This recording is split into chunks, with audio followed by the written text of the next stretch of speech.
So I believed you had to be an investment banker to be successful. Right. So when I asked myself that question, where does that come from? It comes from society's version of success, not mine. You're the best in the world at something. I want to block out the noise and listen to the signal. Rise and shine! It's Entspresso time. Hey, it's Carmichael, and I am not a morning person, but if you start your day with a morning routine that inspires you, like watching one of these videos, it will change your life. So let's start your day off right together. Grab your coffee, know that I believe in you, and get ready for a shot of Entspresso from Jay Shetty. I wake up every morning. Espresso keep me going. I wake up every morning. Our identity should start with unlearning everything that we think we know about ourselves. Okay. And How do we unlearn? So the best method of unlearning is this. First, and I'm gonna get really strategic and tactical because I think that people need to know what to do rather than a concept. The first thing you do is write down everything you currently are chasing in your life. Make a long list. Your goals, your dreams, your goals, your dreams, accomplishments. anything that you're currently chasing and pursuing. Okay. Write them down. You can write down 3, you can write down 5, you can write down 10, depending on how ambitious you are. Second line, ask yourself, what is the source of that? Where did you get that idea? Did you get that idea from a TV show you saw? Did you get that idea from your parents? Did you get that idea from your mom and your dad, your sister, your cousin? Did you get that idea because your friend just got proposed to on Instagram? Did you get that idea because your friend just got promoted?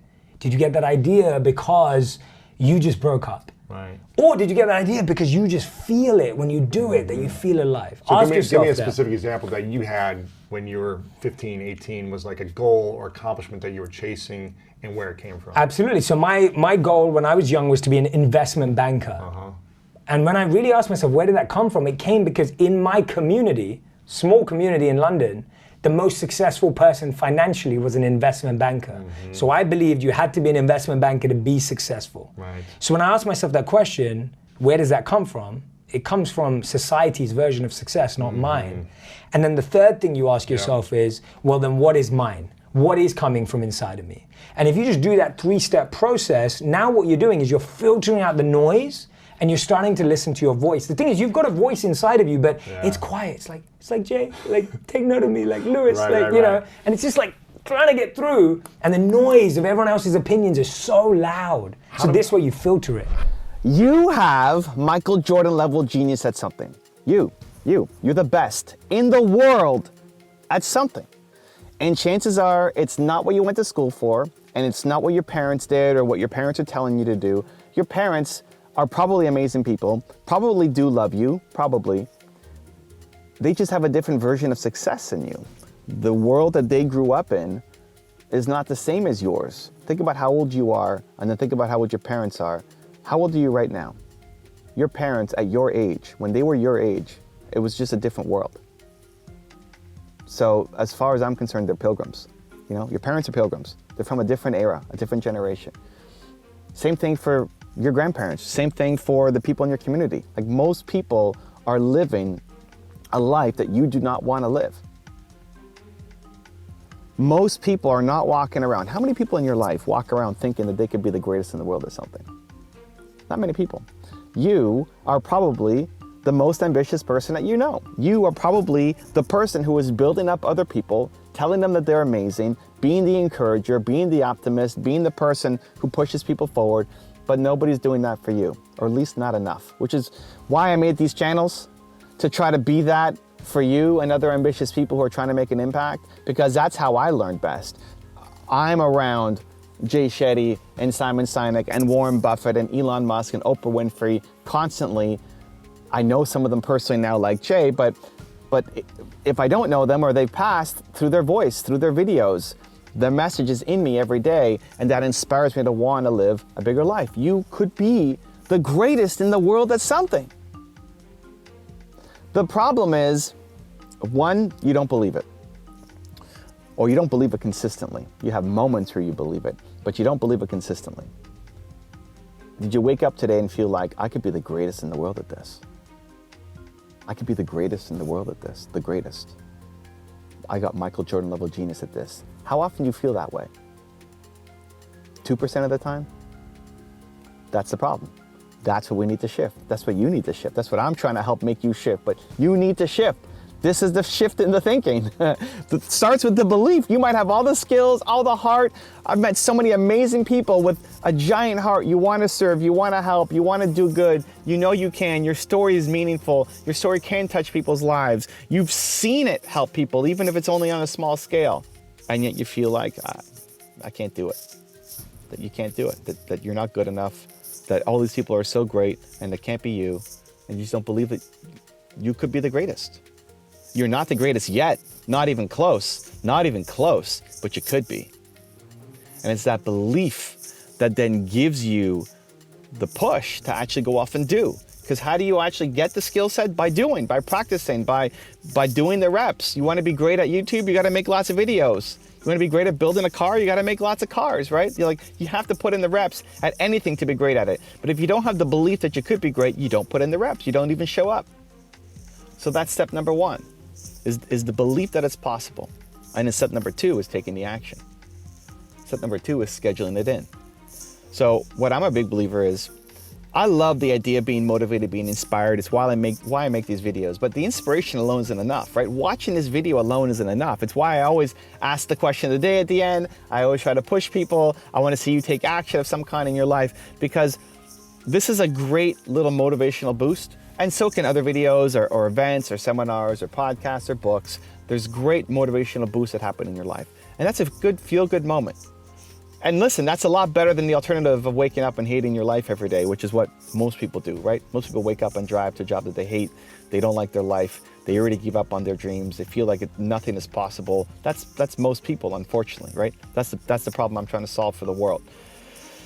So at least being motivated and inspired, even if it lasts for 8 minutes, is still great.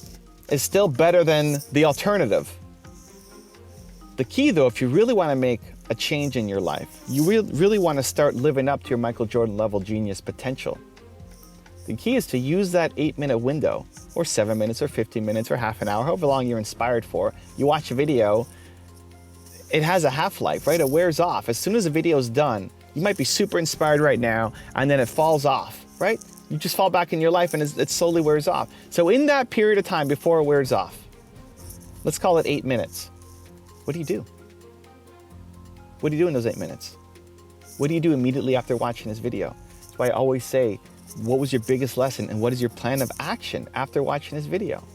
What are you going to do in those 8 minutes? People, they get upset about motivation because, well, it doesn't last. It's not designed to last. It's not meant to last. It's meant to give you the moment of courage to actually take the action that you need to take. That in the 8 minutes after watching this video, you're doing something. You're committing to somebody. You're making the sales call. You're reaching out to somebody that asked them to be on your show. Like the thing that you're afraid to do, that the best version of you would do, that's the gap. The thing that you're afraid to do, that the best version of you would do. What is that?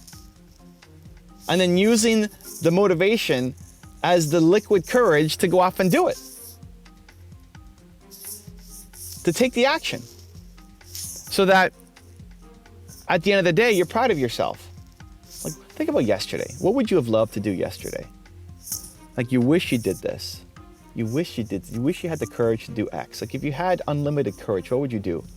What would you do? What would you do to move forward on your goals? You would just jump off a building. Like, what would you do if you had unlimited courage? And that's accessible. You felt that. You know you felt that 2% moment where I could be great at this. You've had these little hits.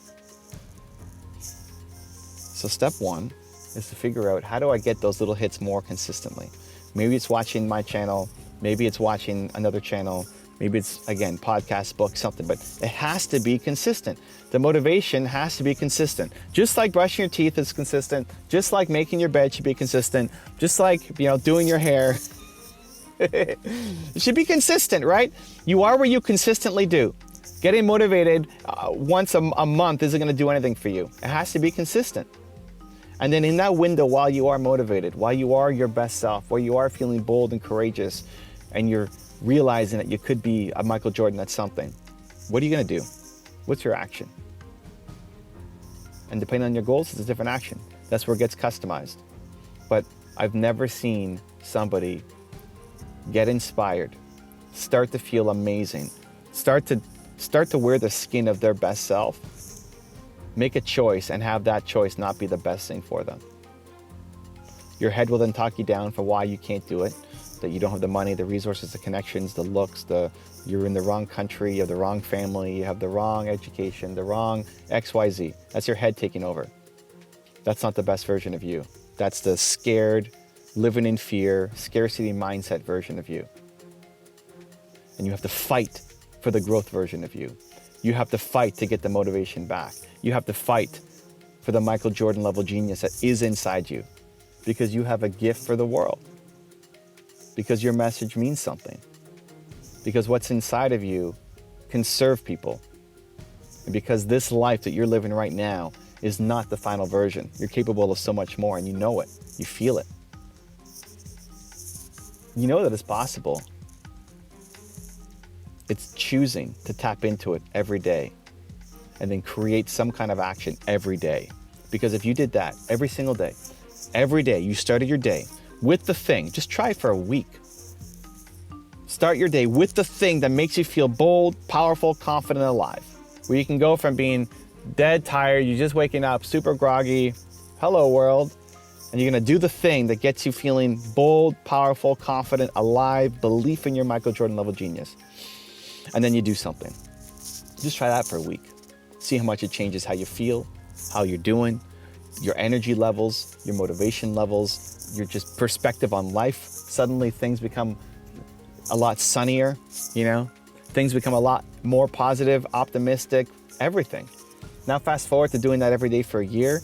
Holy cow, every day for a year, you wake up, you do the thing that gets you feeling powerful, bold, inspired, confident, and then you do one small thing on that, you're in a different life.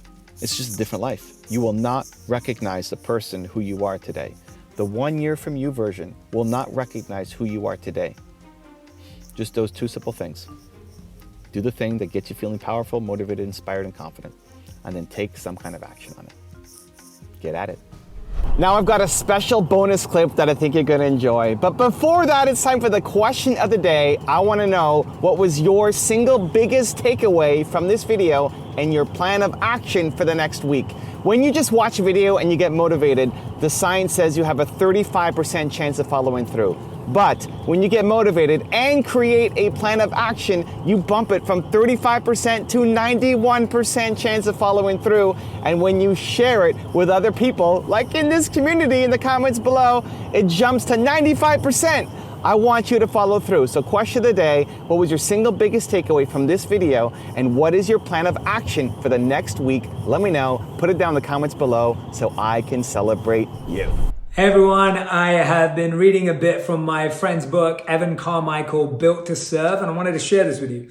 So, according to a study by Carnegie Mellon University, people with supportive spouses are more likely to give themselves the chance to succeed. They studied 163 married couples and found that people with supportive spouses were more likely to take on potentially rewarding challenges. Those who accepted challenges experienced more personal growth, happiness, and psychological well-being. Now, I can truly say that I've experienced that in my life. When I first met my wife, I was just starting out. I had never released a video. I hadn't created any content, and she was such an important part of feeling supported on that journey. So whether you're in a relationship, whether you're dating, whether you're married, or even if you're single, being supported by friends and a strong community is important. Built to Serve by Evan Carmichael. Great book on how you can find your purpose, and also on reminding us that we can all make a difference in the world. Thanks, Evan. You know, you're not very smart, or you can't do that. If you're a teacher and you say, you know what, you can never be an astronaut, you can never be an empire maker, you're not smart enough to do this. And some teachers said that to me along my journey. You'll never finish university. And just to share the reality, I not only finished university with a science degree, but I did a law degree and then a master's of law degree. And I only share that, which is, I haven't had it easy. I've been put down. I've had teachers who didn't see my potential. That's just reality. You want to block out the noise and listen to the signal, which is you're built to be a possibilitarian. You're built to be great. You have genius within you. So calibrate your languaging so your words to yourself are world class. If you want another awesome Jay Shetty video, check it out right there next to me. I think you'll enjoy it. Continue to believe, and I'll see you there. Not only do you need to find what you're passionate about, you need to turn it into an expertise, which is undeniable. You have to recognize that if you love doing this thing and you quit on it, you will regret that decision for the rest of your life.